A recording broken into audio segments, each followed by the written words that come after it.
Welcome into the City of Sin from the Link Studio overlooking Caesars. He's Tyler Foljam. I'm Joe Fortenbaugh. This is Bet. Ready to go to work? I don't necessarily call what we do work. Excuse me. But, you know, we do get compensated for it to a minor degree. So, and it is my taxes. Friday. Yeah, and Uncle Sam, I do pay. And it is my Friday.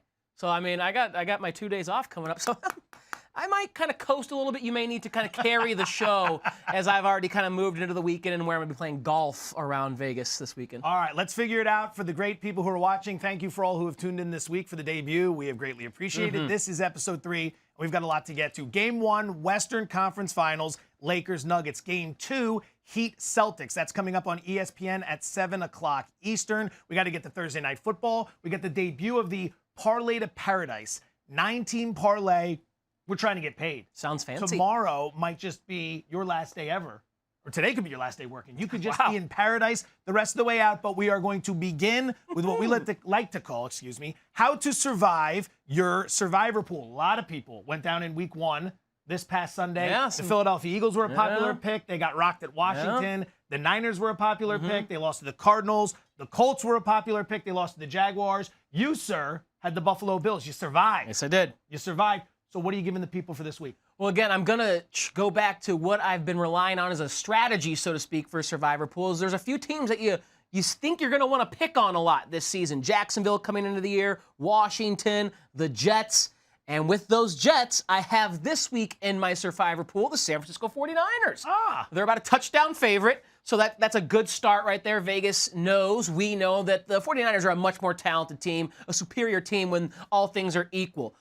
The Niners are also coming off a loss, and they saw everyone else in their division get a win. So even though they're traveling from the West Coast to the East Coast for this game against the Jets, it doesn't scare me one iota. The Niners are going to be hungry. I'm talking Hongry. Not to be confused with hangry. No, they ain't hangry. They ain't hungry. They hungry for a W. So I think they're going to borrow from Jameis Winston, get that W there. Oh, don't do that. And again, that was absurd. That was absolutely absurd when he did that. He's doing that, and you're watching all his teammates like, what is he? They lost that game and failed to cover that spread right after he did that. I am convinced that sucked the life out of him. I hope I didn't just jinx it then. As a Ram fan, I wouldn't mind seeing the 49ers take another L, but I do think they handle the Jets. I have no faith in Adam Gase. I have no faith in that offense. I have no faith in just that team, that culture, that organization. Le'Veon Bell banged up. It's a mess in the Meadowlands. Or are they in the Meadowlands, I guess? It's still the Meadowlands as an area, not the stadium, okay, MetLife. But the Jets are an absolute mess, so I trust the Niners to bounce back because I do think they're still a good team. Obviously, they went to the Super Bowl last year. They're going to take care of. Again, I'm going to pick on teams. I'm going to pick on certain teams in Survivor week after week. Who's playing the Jets?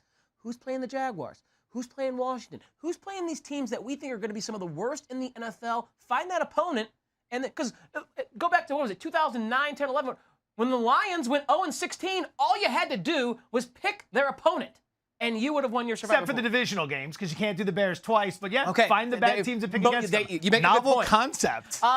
Joe, noted survivor specialist. Yeah. Like Richard from season 1, except he keeps his clothes on, so I like that. Boston Rob. I was always a Boston Rob fan. Who do you got? No one. I refuse. I refuse to play. What? I am not playing Survivor. I am done with Survivor. We did this last week on Daily Wager. By the way, you'll catch us over there in about 57 minutes, ESPN2. I'm not playing it. I'm done with this. I have made it very clear. Look at that graphic. Is that true? I stink at Survivor. You've lost in week 1, 3 of the last 5 seasons? Something like that. I don't want to rehash the past. What I want to focus on is the future. And I will not be making any picks. I had the Colts in week 1. The second Phillip Rivers got sloppy in the second half. I was watching that. I go, I've seen Phillip Rivers do this before. Click. I'm going to another game. Knew it was going to end. Should have bet it live if I knew that, but I was so irate, I moved on anyway. There will be no Survivor selections from me ever again moving forward. I told everyone not to listen to me. Okay. I swung and missed again. I am done. That being said, if there are any teams you're staying away from this week, where would you So go? if I'm playing the Survivor loser game, then a team that if I'm playing the Survivor winner game, okay? If I can't trust the Browns yet, even though they're almost a touchdown favorite at home against a rookie quarterback. Come on, this is the year. I just can't trust the Browns yet. I'm gonna make the Browns earn my trust, okay? So we use the analogy: what time do you arrive to the party all the time? I'm gonna be, for this particular party, showing up for the Brownies. I'm gonna be one of the last people that walks in that door on the Browns. They burned me last year, so I'm not gonna have it again. I do think they're much better than they showed in week 1. I think there was some silver linings that if you really peeked into the statistics, they were closer, The Browns? more competitive than the final score showed against the Ravens. But again, They lost by like 30. They was not competitive 20 in any first sense. downs. They had some things. Again, you have to. This sounds like a move. participation trophy. You have to. So I'm going to stay away from the Browns. The point of the matter is, who am I staying away from? The Browns. Even though they're 6-point favorites, I'm staying away from the Browns. I can't trust Even though the 30-point loss didn't look that bad because they had a bunch of first downs, right. staying away from the Browns. I told you I'm not making any Survivor picks. I'm going to make a reverse Survivor pick. I'm starting a trend right here. Right here, you're going to hear it on Bet. It's the first time ever. It's a new game. It's called Reverse Survivor. I'm not hunting for winners. Any idiot can find winners. I'm sitting next to one of them right now. I'm just kidding. I'm looking for the teams that aren't going to win. I told you the Colts weren't going to get it done in week 1, so I'm going to stick with that mantra. Guess what? Carolina, you're up. You're going down this week to Tampa Bay. Reverse Survivor. I'm going to go the rest of the season doing what people do in Survivor, but picking the loser. Okay. That's what I will be doing. I'll actually be impressed if you go now 16-0 as far as picking losers. I will, sir. If you reverse engineer a Survivor into a loser, I will be Silicon Valley. I will be just massively impressed. All right, so you had Buffalo last week. You are Yeah. going with the Niners this week. I am abstaining from Survivor, but I am playing Reverse Survivor. I was right last week. The Colts lost. The Carolina Panthers will lose this week. Take a look. That is what we are getting into the Week 2 Eliminator Challenge. All right, moving to the hardwood. Yeah. We got some action. We don't have Celtics Heat action. That's coming up in a bit. I want to talk Game 1, Friday night, the Lakers and the Nuggets. Not really expecting the Nuggets to be here. We'll get into that in a second. But for the Lakers, how do you go about slowing down Nikola Jokic? He's 25, 10, and 6. Yeah. He's been a monster. Jokic is a problem. However, the Lakers do have bodies to throw at Jokic. You don't say. He's just 6-7 in his career in games where JaVale McGee was the opposing center starting opposite him. That goes Really? the Lakers back to his time with the Warriors. JaVale McGee, listen, like think about Jokic's game. Like Jokic is 7 feet tall, but he's not fast. At least JaVale McGee has the length and the foot quickness to stay in front of him and make shots more difficult, make those rainbow 1-foot dirt kind of shots more difficult. And then you could throw Dwight Howard at him for 25 minutes, who is objectively stronger, and keep him off the block. So they have, and then you have Anthony Davis, one of the best defensive players in all of the NBA. So there's 3 bodies that Frank Vogel can throw at Nikola Jokic. The Clippers don't have any of that. Zubac was the closest semblance to any of those 3, and he's still kind of a work in progress. He's got some potential. He's a good young player, but he's not as established defensively as Anthony Davis, Dwight Howard, or JaVale McGee. So I think they do have the personnel, the scheme, and the matchups to make life difficult for the best player on the Nuggets, Nikola Jokic. I got a stat to back you up. Stat alert. If we had the light, we flash the light right now. Nikola Jokic per 36 minutes. Okay. Per 36 minutes with no Anthony Davis on the floor. Yeah. He's going against the Lakers. He's shooting 12 field goal attempts per. Okay. Actually, with no Anthony Davis, it's 17 field goal attempts Okay. per. With Davis, Okay. 12. So- I got that backwards. So basically, backwards, like what Reverse your Survivor. It's backwards. Your stat has found that over the course of time, it appears Davis's presence reduces Less shots. Jokic's aggressiveness. And if he's a good player, you'd want him taking shots. You see what I did there? You see the logic? I see what you All did. right. So as we're working our way through, we're trying to figure out exactly how this is going to play out. A lot of people think the Lakers could roll. I'm curious, though. I was thinking about this last night. They have been thinking about the Clippers for months. Everyone's Haven't been we talking all? about Lakers Clippers. Now, they'll Haven't come we out and all? tell you, exactly, they'll come out and tell you, no, we're just focused on the task in front. They've been thinking since the beginning of the season. They played each other on Christmas, didn't they? That they were going to Opening face night each as other, well. and now they're not going to get together. There are no Clippers. Is it possible that they walk into this series having been so fixated on the Clippers that now that they get the Nuggets, maybe there's a stumbling block out of the gate? Out of the gate? Out of the gate? Out of the gate, yes. You know the trend that I've been clinging to. You love it. LeBron James-led teams.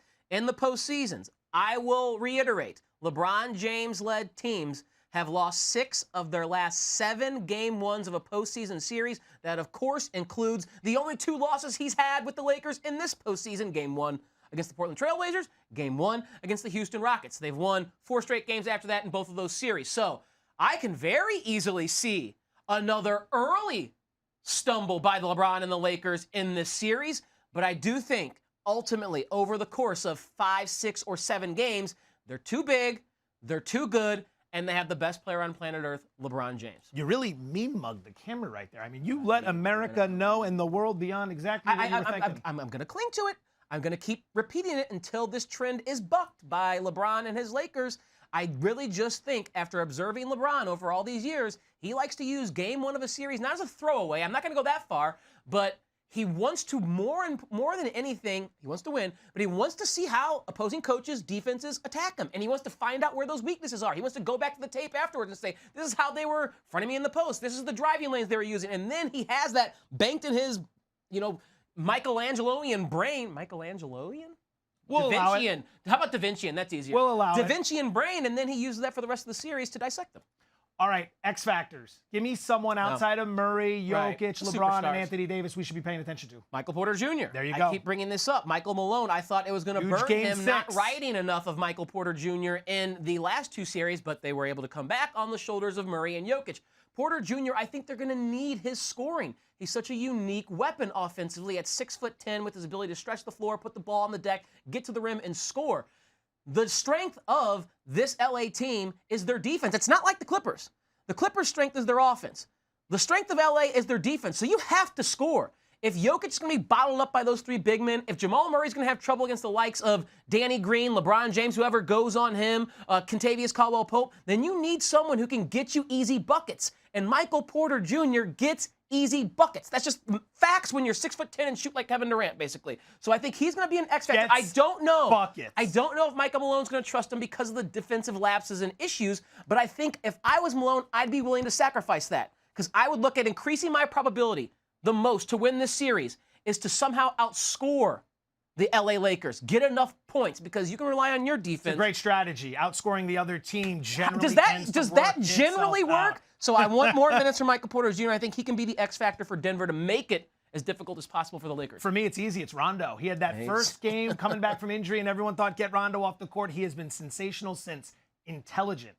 Great defense. Yeah. The ability to play in the pick and roll game. He's taken a lot of the load off LeBron. There are a lot of highlights I was watching. I was watching a lot of Rondo highlights getting ready for this segment.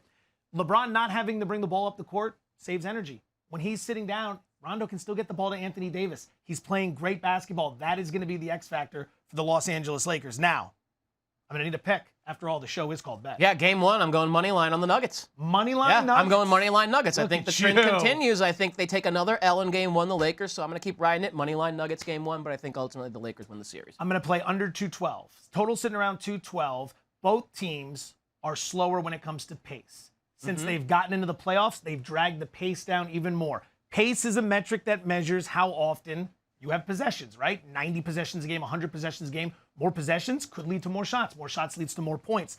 Fewer possessions means less scoring generally if you follow the logic. Both teams' paces have slowed down dramatically. In addition, their defensive ratings, which were already solid, have skyrocketed. I think you're going to see a really gritty, one of those like just in the trenches sort of basketball games. I think it's going to be a little bit slower. I'm going to go under 212 points for game 1, Lakers and Nuggets. However, we have a game 2 tonight on ESPN. It's kicking off in a few hours, 7 p.m. Eastern, 4 Pacific. Game 2, it's the Miami Heat and the Boston Celtics.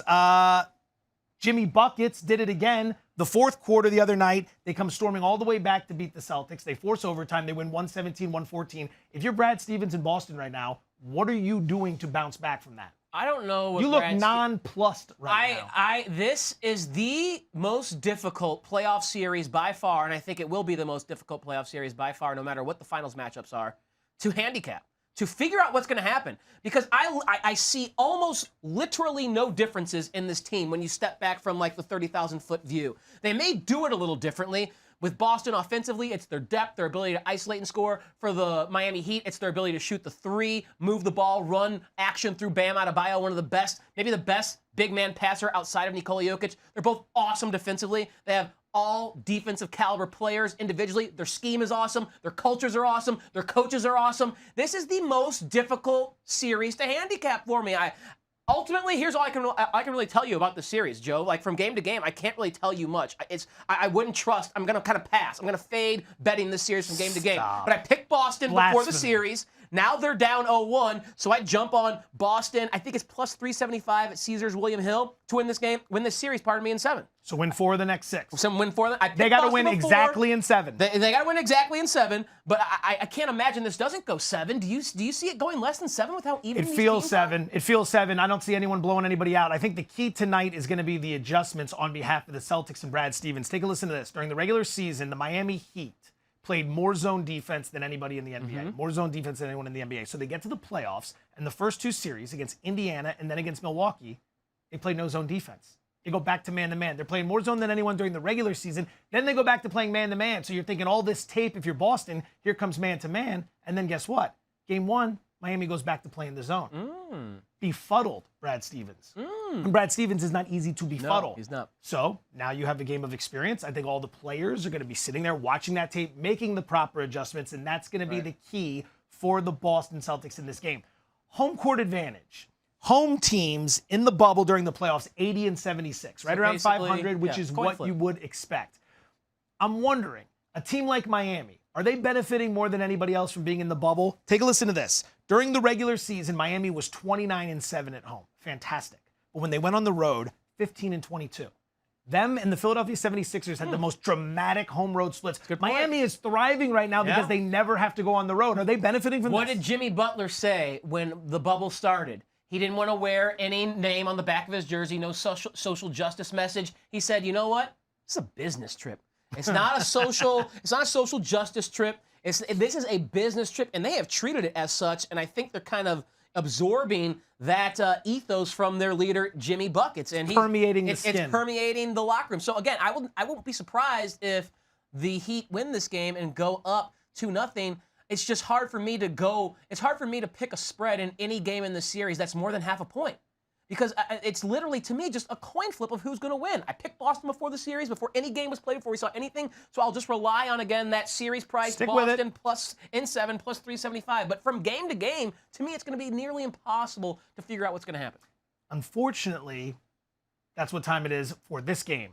Game 2, 7 o'clock on ESPN. It's coming up in a few hours. What are you doing? Give me something. Okay, so I don't like the spread. I think it's too much. If I have to bet something, I'll just bet Celtics money line. I don't like the juice on that as a favorite, but I would bet Celtics money line because I just think this is going to be a back and forth. Now that Miami's won 1, it's now time for Jason Tatum, Brad Stevens, and the Celtics to win 1. So in reality, I am not betting this game.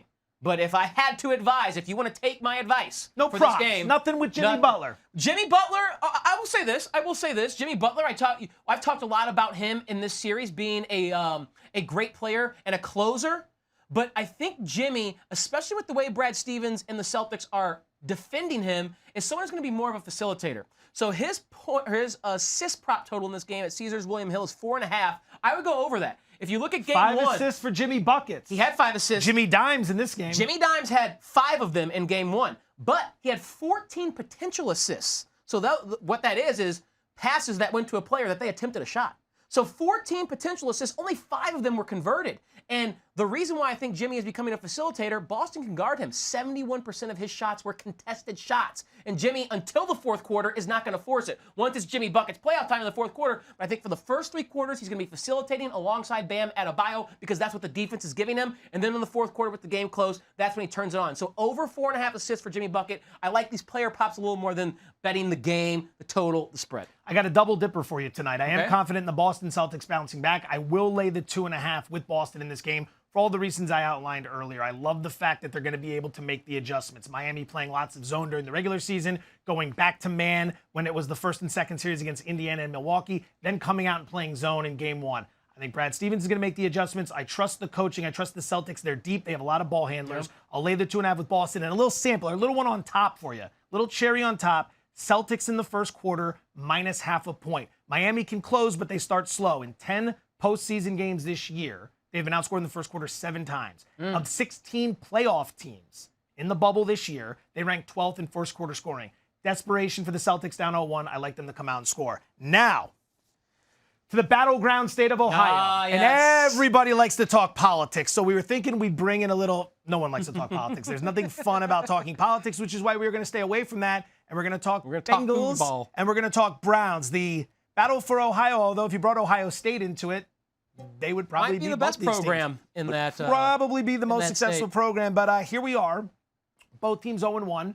With the Bengals, it's going to be Joe Burrow. They draft him out of LSU. They're going to bring him up to speed. There's some patience here.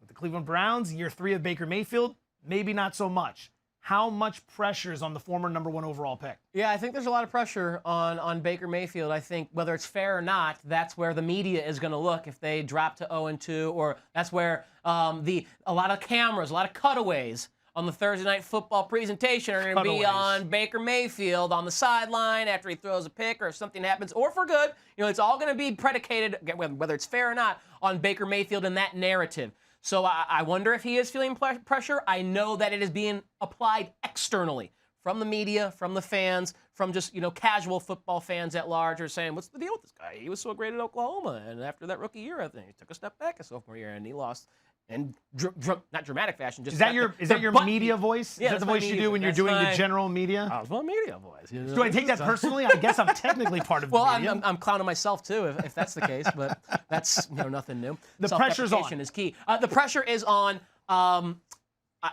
How do you feel? Do you think that he's someone who is going to ride? Do you think the pressure's fair? I think it's a fun sports conversation. In real world terms, there's no pressure whatsoever. He's young, he's healthy, he's good looking, he's rich. There's no pressure in his life whatsoever. But in sports, in football, very much there's pressure. There's no excuses here. This is year 3. All right? He's not a rookie like Joe Burrow. Joe Burrow gets time. Mayfield gets no more time. He's got weapons galore. Odell Beckham, Jarvis Landry, Austin Hooper, Nick Chubb, Kareem Hunt. He's got an offensive-minded head coach in Kevin Stefanski. And by the way, 30 picks after Baker Mayfield a few years ago, Lamar Jackson. Lamar Jackson. This is their 3rd year. They are eligible for contract extensions after this year. Of course there's pressure. Lamar's going to get paid. The Pittsburgh Steelers have one of the all-time greats at quarterback in Ben Roethlisberger. And we just mentioned Joe Burrow, the number 1 overall pick, who's going to have some time. Mayfield's the only guy in the division not holding his weight. There's plenty of pressure on him tonight. We see Odell Beckham stats from week 1. We do. And we know what he did last year after being so dynamic and dominant with the New York Giants. It was underwhelming year 1 with the Cleveland Browns and underwhelming week 1, pardon me, with the Cleveland Browns. It's been underwhelming for a while if you go back through those year-by-year logs. But if you, again, kind of pull things aside and try and find full context, 10 targets is a lot. That's great opportunity. And he dominated the air yards share.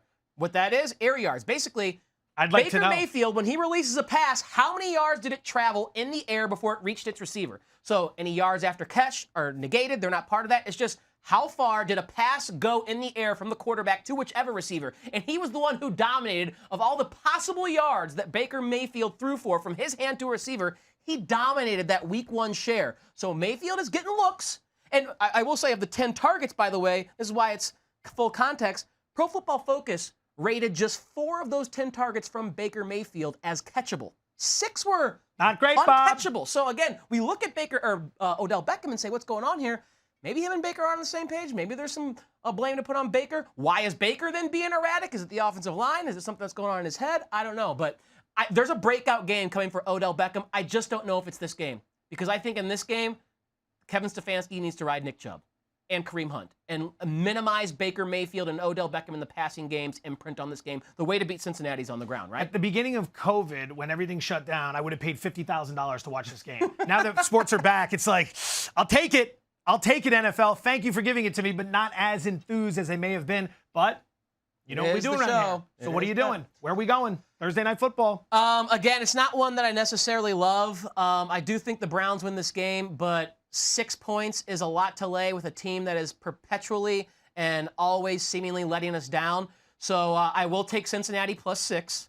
I do think it's maybe a little bit closer. The things that concern me, Nick Chubb and his dominance and the potential advantage that the Browns have on the ground and with the pass rush. We saw Joe Burrow under a lot of pressure from Nick Bosa and that good L.A. Chargers defensive line. Well, Myles Garrett and Sheldon Richardson and the Cleveland Browns have a pretty good defensive line as well. So I wonder if Joe Burrow is going to feel some heat from those guys up front from Cleveland. So those are the things that concern me about Cincinnati keeping it close. But I saw enough moxie from Burrow, driving him down with a potential game-tying field goal. I think he keeps it within 6 points, but ultimately I think the Cleveland Browns win. We have a situation right here that we need to introduce the people to. This is going to be a roulette bet. Oh. Roulette bet. Because you are taking the Bengals +6, I'm taking the Browns -6. Okay. We are opposed to each other, so this is what we like to call the roulette bet. The winner of this gets a chip from the loser to go place on any number on the roulette table downstairs here at the link overlooking Caesars. You like it? I like that idea. All right. Have we what size chip? Are we talking Fortinbaugh money or Fulgham money here? Because if you're putting $50,000 on a game to watch, no, nothing like that. We'll start dollars. We'll just rack them up and we'll go down and we'll spread it across the board. I like the Browns in this situation for a couple reasons. Last week there's something called the look-ahead line. The look-ahead line is a line that gives you the spreads the following week. You're looking ahead. So right now you can see what's going to be available in week 3. The look-ahead line for this game had Cleveland minus 8.5. It's dropped all the way to 6. Why? The Browns lost predictably to the Ravens. Bengals lost predictably to the Chargers. I think that's an overvalue. Kevin Stefanski wants to run the ball. Cincinnati ranks 32nd last year in run defense. They gave up a $1.55 last week to the Chargers. Big advantage. I like the Browns, but I feel sick to my stomach. Absolutely sick to my stomach making this bet. I understand it. I don't feel good taking Cincinnati +6, but it's one of those, again, I'm going to go back to this kind of credo that I'm living by. I'm going to make the Browns earn it from me. I will say from a player prop perspective. Like you're dating. Exactly. I mean, Cleveland, you got to earn it before you get all up in here, if you know what I'm saying, before I start. Nick Chubb, I do think they are going to rely on Nick Chubb in the ground game. 86.5 total yards from scrimmage for Nick Chubb. I would bet the over on that because I do think Stefanski, if he's smart, will pound that run game. All right. Final segment. Okay. Debut of a new segment here that we're going to do on every Thursday show of Bet. It is called the Parlay to Paradise. We're going to do a 9-team $50 parlay every single Thursday because we're looking to retire. We're looking to spend a little to make a lot. Tyler will pick 4 games. I will pick 4 games. And then we will bring in a celebrity picker, term used very usely. Doug Kazarian, our good friend, will be the celebrity picker this week. 4 games on the card over the next few days. Which are your 4 games? Where are you going? So Friday is where my first pick on the Parlay to Paradise, if we get that, it's to help juice us a little bit, okay? Because I am taking Denver money line versus LA, which is now +250. So that's going to help us not go to, like, Mexico, baby. We're going to Fiji. We're going to Bali. I like it. Okay, so the rest are just, standard -110 juice at Caesars, William Hill. Buffalo, -5.5 against Miami. I can't believe they're not more than a touchdown favorite. Shout out Bills Mafia. Miami. Atlanta, Dallas, over 52.5. Did you see Atlanta and the shootout they got in with Seattle? Atlanta doesn't like defense. They don't like defense. Dallas's defense is just meh as well, but there's 2 high-powered offenses there, and Dallas's offense will show up at home at Jerry World, unlike they did at SoFi and Stan's Palace. And then San Francisco and the Jets under 42.5. I've talked about the game, how I like San Francisco. I just can't imagine the Jets and their offense providing more than 7 to 13 points to that total. So there are some consistents in this world, and one of the best consistents is the New York Jets. Those are your 4. Let's go with another graphic. I've got 4 for the people as well. I'm going to start with my favorite pick, which happens to come from the world of college football. Late ad, these 2 weren't even expected to play to one another. Houston getting 4.5 at Baylor. Baylor is in the first year under new head coach Dave Aranda, who used to be the defensive coordinator at LSU. Only 2 starters are coming back on defense. There's going to be an adjustment period. Meanwhile, Houston's bringing back 19 starters for Dana Holgorsen, who's in year 2. The system will be better. I wouldn't be surprised if they win this game outright. Houston +4.5 is the play in college football. In the pros, Indy and Minnesota over 48. That Minnesota defense stunk against the Packers. That secondary is nowhere to be found. Indy's going to get their points. I was much higher on Indy's defense coming into the year, and they looked very bad. Gardner Minshew went 19 of 20, over 48. The Steelers, I think, are being extraordinarily undervalued. They have the fastest, most aggressive defense in the league. I think they're going to railroad Denver, who got lucky to keep it close Monday night. And New England +4 at Seattle. The 12th man is not a factor here. There will be no crowd. It's going to be tough for Seattle to game plan, in my opinion. They've only got 60 minutes of tape with this new look, read option style offense. I'm going to go ahead and take the now that's only 8 picks. That's 8 legs. We've got one more leg. Our celebrity picker, none other than the very fine host of the program Daily Wager, which you'll catch us on in about 30 minutes. He's picking the San Francisco 49ers on the money line. Now take a look at this. The money line. They're like a 7-point favorite. Doug dropped us 10 grand on this thing. 10 grand. All he had to do was take the 49ers. What were they, 7 or are they 6? Minus the points, and we'd be making 30 grand. Instead, Doug goes money line. We're only going to make 20. I guess we're not going to Fiji or Bali. It's back to Mexico. Mexico. Mexico's fine with me. I can do the Mayan Riviera. So there you have it. I can do that. There you have it. All right. I mean, how do you feel about it? We got 9 legs that got to hit. Are we going to do something if 8 legs hit and the one bet for one person? Ban the loser from the facilities. And the loser Man, from the if this Phillies. happens, man. What, paradise. Help us out. Hit us up on Twitter. We'll put the Let me know where we should go if I this- want to if this eventually hits. get to the point where we welcome in the audience and we take an audience That would pick be every great. week. We'll have the celebrity pick, the audience pick, your We then picks, my have to picks, the whole invite an thing. audience member on our vacation. They can tweet us. They can tweet us. At We can send a Tyler picture of _ vacation. Fulgham. That's me. That's it for us. If you want to catch us out, we're going over to the Daily Wager Studio, ESPN 2, in about 30 minutes. Enjoy the games tonight. Good luck, everybody.